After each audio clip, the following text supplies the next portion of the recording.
kamu punya uang 1 triliun aja, saya dapat memastikan pasti kamu banyak temannya kok. Nah, setelah kamu jatuh miskin, yang tersisa tetap sebagai teman dan tetap kokoh, itu teman sejatimu. Ya kan begitu. Jadi teruji, Pak Edi, teruji kan gitu. Ya, kayak kalau lagi seneng main enak banyak. Jadi artinya beginilah, bahwa semua pembelajaran yang Allah berikan kepada kita itu kita syukuri. Ya, jangan dianggapnya sebagai malapetaka. Paham begini? Kan menjadi indah hidup ini. Nyaman kan? Iya. Musibah-musibah kesulitan itu adalah pelajaran-pelajaran dari Allah untuk mempersiapkan kamu menata masa depan yang lebih baik. Kalau kamu yang melihat sebagai malapetaka, ya repot. Iyalah, apa boleh kemana makan, yang penting paham lah gitu. Jadi ya kan?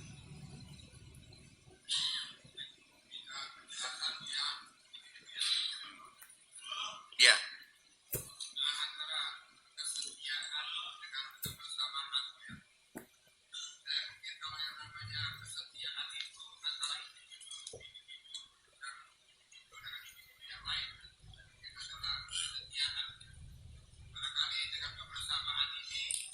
Kita merasa indah itu dengan kebersamaan ini. Kita hidup itu dengan makhluk yang lain.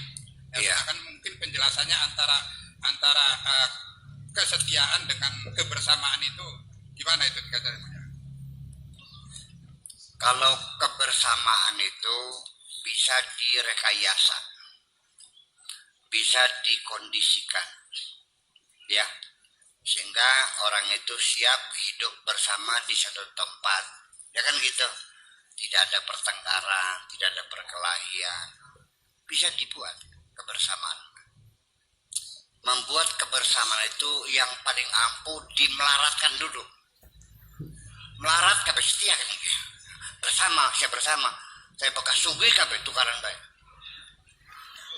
Ya, jadi conditioning ya, dikondisikan supaya dibangun kebersamaan. Kebersamaan itu bisa dibangun, kita membangun cita-cita yang sama. Kita membangun harapan yang sama. Kita membangun tradisi yang sama, akan terbentuk kebersamaan sosial itu. Ya, kita tanamkan bahwa manusia itu terikat dengan interdependensi, saling ketergantungan yang satu dengan yang lain, saling membutuhkan. Take and give itu adalah realita dalam kehidupan. Itu saja sudah cukup membangun kebersamaan sosial. Tapi kesetiaan nggak bisa. Kalau saya itu sifatnya personalitas. Iya, pengalaman pribadi seseorang yang mengamati selama sekian tahun, oh, orang ini mencintai saya, orang itu senang kepada saya, ya kan begitu. Orang itu selalu menguntungkan saya. Tapi begini, bagaimanapun insting manusia tidak bisa dibohongi, kita akan mencintai orang banyak berbuat baik kepada kita, dan kita akan membenci orang yang selalu menjahati kita, ya kan. Jadi kesetiaan itu adalah pengamatan yang panjang terhadap seseorang yang selalu banyak berbuat baik kepada kita, sehingga kita bisa memberikan loyalitas itu kepada orang itu, gitu. Dan loyalitas itu hubungannya dengan kebaikan dan dengan pengorbanan, tidak tentu dengan kalau kebersamaan sih bisa dibentuk berdasarkan kepentingan yang sama, dengan tujuan yang sama. Kita kenal juga tidak, tapi karena tujuan kita sama-sama ke Surabaya, ya kan gitu. Mungkin kita latar belakang kita sama, karena kita satu kloter, ya kan, jamaah haji, maka akan terbangun kebersamaan karena kita tujuannya sama naik haji, sehingga kita ketika makan juga kita bagi-bagi sama teman-teman, kan gitu, ya kan. Ada teman yang nggak ada kita cari, kan gitu. Terjadi kan kebersamaan itu karena kita tujuan yang sama. Jadi yang paling efektif kebersamaan itu ketika kita mampu ada yang membangun tujuan bersama. Itu aja kok. Tapi kesetiaan mah nggak bisa. Ya kesetiaan, dong? Iya dong. Nah, iya.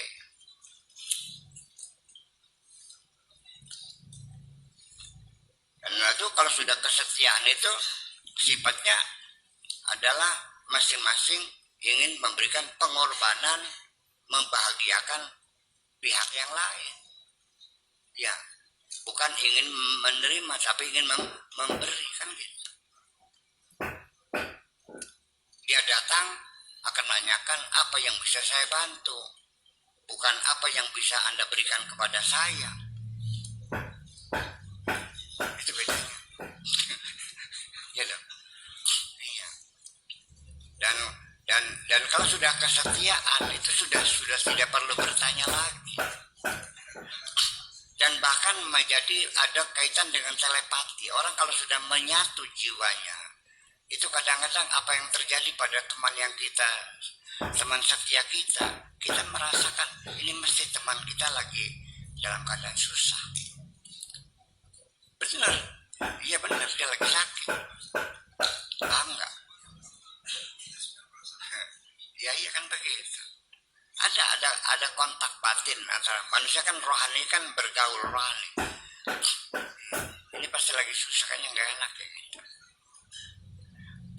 Ya supaya kebersamaan mah ya, kebersamaan sosial ya bisa terjadi berdasarkan kepentingan yang sama. Begitu kepentingannya berbeda, ya berpisah. Lain lagi sama. Sekarang Anda bisa bersama dengan saya, ikut Buya naik mobilnya. Kamu mau kemana? Mau ke Subang? Gitu. Saya mau ke Jakarta. Bisa nggak bersama-sama satu mobil? Bisa. Sampai Pemanukan tak cecek sih lagi. Mana mudah? Iya, karena tujuan kita berbeda. Ketika tujuan berbeda, kebersamaannya pun akan terbatas nanti. Suatu ketika pasti akan berpisah. Suami istri kurang berapa sudah makan bareng, tidur bareng, cium-ciuman bareng, pelukan bareng, sudah telanjang sama-sama telanjangnya semuanya. Lah, lalu apa yang kurang? Tapi ada yang sampai bertahun-tahun tidak terbangun kesetiaan. Yang dibangun hanya kepentingan yang sementara. Nah, ketika kepentingannya sama bersama, ketika berbeda ya berpisah. Kadang-kadang berpisahnya sangat memilukan sekali. Kalimu dari beka pegatan.